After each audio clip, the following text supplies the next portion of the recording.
महाराज, गरीबी सबसे बड़ा अभिशाप है। गरीबी से बड़ा कोई अभिशाप नहीं है। मैं व्यास पीठ से प्रार्थना करता हूं, गोविंद, किसी को कुछ बनाना या मत बनाना, पर किसी को गरीब मत बनाना। और आज भी हमारे भारत देश में हजारों लोग भूखे सोते हैं। आज भी बेचारे भूखे सोते हैं। हमारे देश में आज भी भूखे सोते हैं। श्रीमान, हमारा निजी अनुभव है, हम किसी की बात नहीं कहते, हमारा निजी अनुभव है कि जब 2 रुपया ना हो ना तो कोई पूछता नहीं है,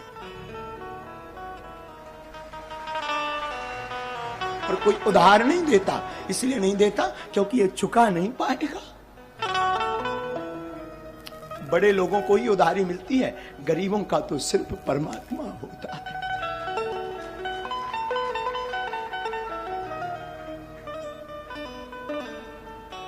आचार्य महोदय, जब हम अपने गांव में रहा करते थे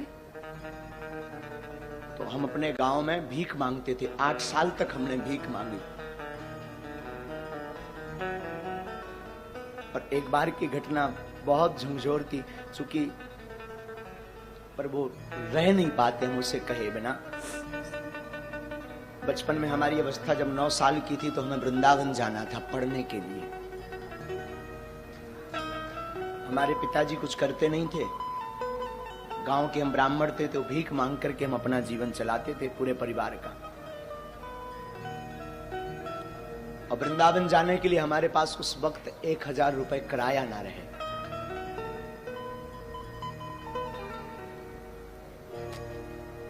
सच कहूं, लोग उस वक्त निमंत्रण कार्ड भी नहीं देते थे, क्योंकि ये आएगा तो फटे कपड़े पहनकर आएगा तो हमारी शोभा खराब हो जाएगी।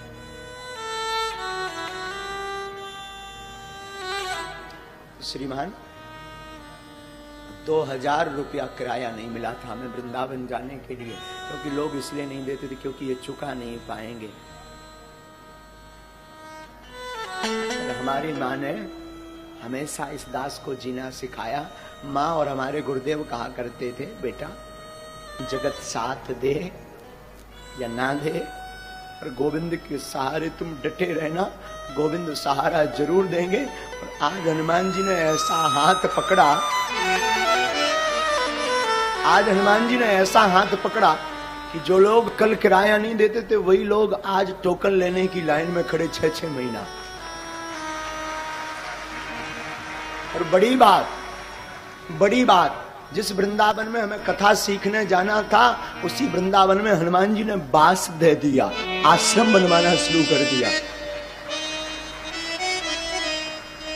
मैं व्यासपीठ से प्रार्थना करूं, तुम बड़े आदमी के घर पर जा पाना या मत जा पाना, पर जिसका कोई ना हो, अगर उसके घर पर दिवाली हो, महोत्सव हो, शादी हो, दुख हो, तो मेरी प्रार्थना है उसके घर तुम जरूर जाना।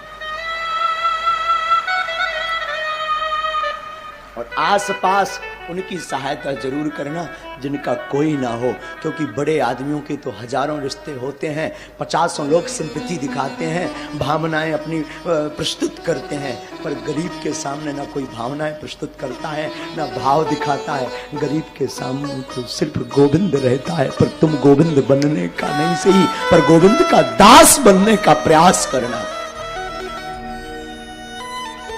क्योंकि गरीबी बड़ी विचित्र होती। साधु जिसने देखी वही जानता है। जब तक फटे न पाऊं बीमारी का जाने, पीर पर आए। वो अंधेरी रातें, वो अकेलापन,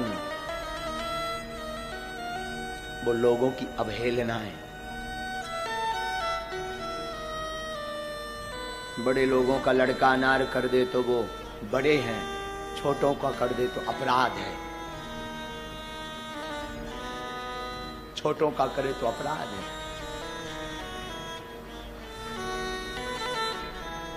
बड़े लोग फटे कपड़े पहने तो ये फैशन, गरीब पहने तो औकात।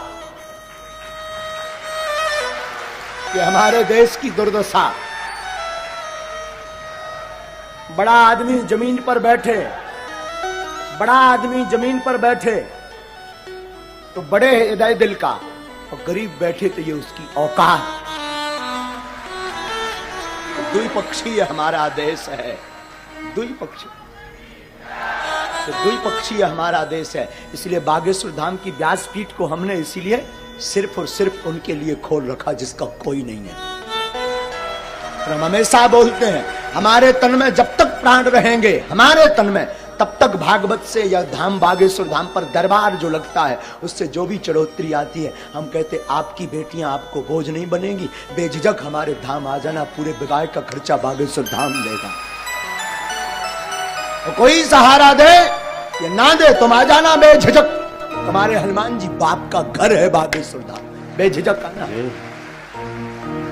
इसलिए हमारी लोगों को भले ही बुरा लगता हमारा स्वभाव, कई लोगों को, इसलिए चाहे बड़ा आवे चाहे छोटा, लोगों को लगता हो, भगवान जाने, कई लोग बुरा भी मानते, चाहे बड़ा आवे चाहे छोटा, हमारी नजर में सब हनुमान जी के भगत हैं।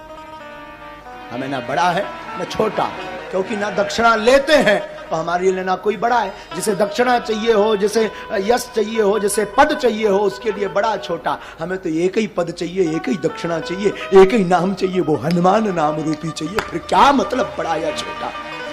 इसलिए कथा भी हम हमेशा अपने हनुमान जी को सुनाते हैं और बोल देते तुम्हारी क्षमता हो तो बैठो, नहीं तो भग जाओ, नो वेलकम। हमारी कथा आपके लिए नहीं है, अपने बाप हनुमान जी के लिए है। तुम सुनो या ना सुनो, मेरा बाप तो मुस्कुराता सुन रहा ना, तो बैठकर सुनता है और मुस्कुराता भी अद्भुत साहब। वो तो खड़ा खड़ा मुस्कुराता रहता और सुनता है कथा को। तुम क्या सुनोगे और आप दक्षिणा भी क्या दोगे? दुनिया खुद भिखारी है, वो क्या दक्षिणा चुकाएगी? अंतर इतना है, गरीब मंदिर के बाहर भीख मांगता, अमीर भीतर जाकर भीख मांगता, भिखारी दोनों है। जगत खुद भिखारी है, तो क्या आपको देगा? मैं प्रार्थना करूं संसार के लोगों से आशा मत करना, आशा करना तो सिर्फ गोविंद से करना। जगत तभी आपको साथ देगा जब आपके अंदर होते के धोते होंगे। कुछ नहीं होगा तो जगत साथ नहीं देगा, क्योंकि सब भिखारी हैं। अंतर इतना, कोई बाहर भीख मांगता लाज लज्जा छोड़कर, और कोई जो है पर्दा के अंदर भीख मांगता, भीख दोनों मांगते हैं। मैं प्रार्थना करूं, बुरा जरूर लगेगा मेरी बात का, और लगे तो हमें कौन था लिया पर समझाने, करिया मो कराओ। लगे भी बुरा तो मुझे कोई व्यासपीठ ही अगर सत्य नहीं बोलेगी तो कौन सत्य बोलेगा। आजकल मंदिरों में भी वीआईपी सुविधाएं हो गई हैं, गुरुओं के पास भी वीआईपी सुविधाएं हो गई। मैं प्रार्थना करना चाहता हूं, सब उंगलियां एक सी नहीं होती, ये बात ठीक है, पर उनके लिए जरूर कुछ बनो जिनका कोई नहीं, जो 2 रुपया चढ़ा नहीं सकते, उनका जरूर बनो, उनका जरूर बनो। एक घड़ी बड़े आदमी का, प्रतिष्ठित आदमी का आप निमता छोड़ देना, उसको सहयोग देना छोड़ देना, उसके साथ खड़े होना छोड़ देना।